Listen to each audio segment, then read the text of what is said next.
ang Supreme Court, pati military, manonood nila, wag nila hayaan na magkakaroon ng problema ang batas ng Pilipinas. Mga kababayan, batas ang kailangan natin, doon ang kailangan natin manamatig ang batas sa buong Pilipinas.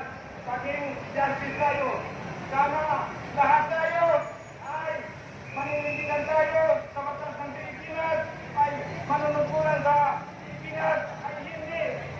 Dapat ay wag natin hayaan na mananatilian.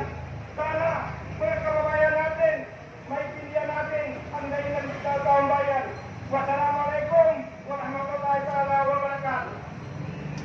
Maraming salamat sa ating isa pang kapatid na nanggaling sa Bangsamoro People from Mindanao. At ngayon, pakinggan naman